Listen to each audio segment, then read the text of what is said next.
Ay, may sunog daw. Sunog ba yun? Sunog? Sunog po.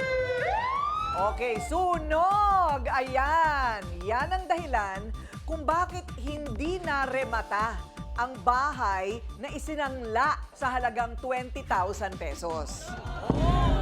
So yung isinanglang bahay, nasunog. O paano ngayon yan? Hindi ba?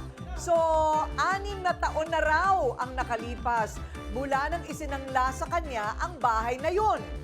Ilang araw bago marerenta sana ang bahay, natupok naman ng apoy ang bahay.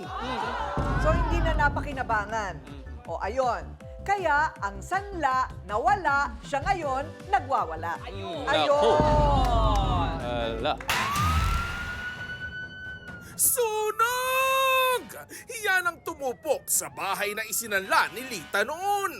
Kaya si Manay na pinagsanlaan ay naghihimutok sa galit ngayon. Walang karapatan si Manay na kamkamin o kunin niya yung kinatitirikan ng bahay dahil yung sinangla ay bahay lamang. Kaya niya nga sinangla yun dahil may pangangailangan po siyang personal. Wala talaga siya natatanggap na bayad kasi mahihirap eh. Magkaibigang nagkaroon ng kasunduan. Pero bakit sa uli ay nagkaalitan? Ayun! Masama ang kanyang loob dahil ang perang pinaghirapan at inaasahan sana niya ay naging abo. Ito na ngayon ang nagrereklamo. Yung nautangan, kumbaga, di ba, pinagsanglaan. Nanay Manay, humarap ka na.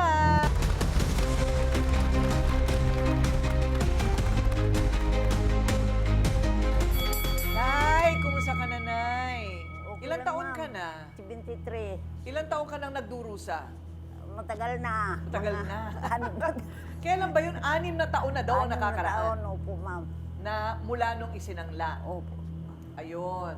Ano ba yung itsura ng bahay? Meron daw first floor, merong second floor. Oo, pero hindi ba to, ma'am? Parang ano lang. Parang kahoy-kahoy Oo. lang. Kahoy-kahoy. Kasi nasa squatters area po Oo. kayo, ano? So, ang ibig sabihin, hindi po ninyo pag-aari ang lupa. Hindi, ma'am. Hindi pag-aari ang lupa. Medyo mahaba-haba itong kwentong ito.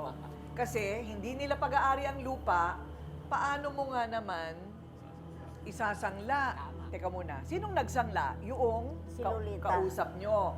Sa inyo, ipinasangla. So, nung hindi siya makabayad, parerentahan nyo na lang sana. Opo, ma'am. Yung baba, dalawa first at saka second floor eh. Ang una sinanla niya yung baba. Ngayon napaupahan ko yun. May umupa. Ngayon ang taas, sinanla niya ulit. Tapos nakiusap na siya ang uupa. Pero hindi naman siya nagbabayad ng upa niya.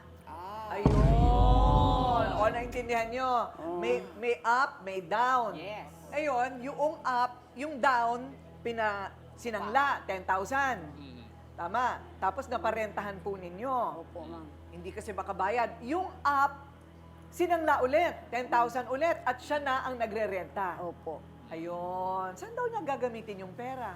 Hindi ko alam, ma'am, kasi sabi niya may kailangan lang daw siya ng Kailangan. kailangan niya. Tapos hindi rin nakakabayad ng renta. Hindi, ma'am. Magkano Nakabayad po? siya Magkano dalawang po? beses lang. Isang Halos beses? mag-isang taon. Ayun. Magkano po? Magkano po? 1.5. 1,500. Gano'ng katagal na kayo doon, Nay? Matagal na, ma'am. 20 years na. Kaya nga iniisip ko, Attorney Lorna, pinayagan na rin sila nung may-ari, kung sino man ang may-ari. Ang sinasabi ko na walang legal binding, yung kasunduan nila ng rentahan. Meron. As between the parties, as between the owner tsaka sila, walang kontrata, no? Importante nga yung nagkaintindihan sila. Hindi lang yun. Ang pagkaalam natin, may nagpirmahan kayo at may witness pa. So, hindi pwedeng sabihin na walang agreement. Because dito sa batas natin, hindi kailangan ng agreement na pipirmahan. Basta nag-usap sila, tinatanong. Kasi ang kontrata, ang tawag natin dyan, consensual. Ibig sabihin, pag nag-consent yung dalawa, nagkaintindihan sila. At nagkaintindihan naman sila kasi nagbabayad ng renta. Pero nanay, anong nag-iepekto sa inyo? So kayo'y nangangailangan din ng pera, syempre. Siyempre, ma'am, yung pira na inano ko sa kanya, pinaghirapan ko rin yun. Ayun. So, syempre, pinaghirapan din, Opo. ano? Kasi noong panahon na yun, matindahan ako maliit, naglalabandira ako. Pero hirap sa buhay, meron pa ho kayong mga pinapakain sa bahay. Apo ko, 2. May apong 2. So, kailangan po ninyo. Kung mababayaran kayo ng 20, tapos na ang usapan. Opo, ma'am. Okay na sa akin. Ayun. Oh. Nasaan siya ngayon? Nasaan ngayon itong nagre-rental mong, ano, yung Lolita. nagsangla? Andyan lang sa... Doon pa rin, nakatira pa rin Oo, malapit po andyan sa lang inyo? sa amin, ano pa rin kami, magkasama, magkalapit. Kasi pinatayuan niya ulit ng bahay niya eh. Oh, paano nangyari? Paano na sila kapagpatayo ng bahay? Nakapagpatayo ulit ng bahay eh. Oh. So, pero hindi kayo mabayaran. So, hindi na siya nagre-renta. Hindi na. Sariling bahay niya. Ay, bad.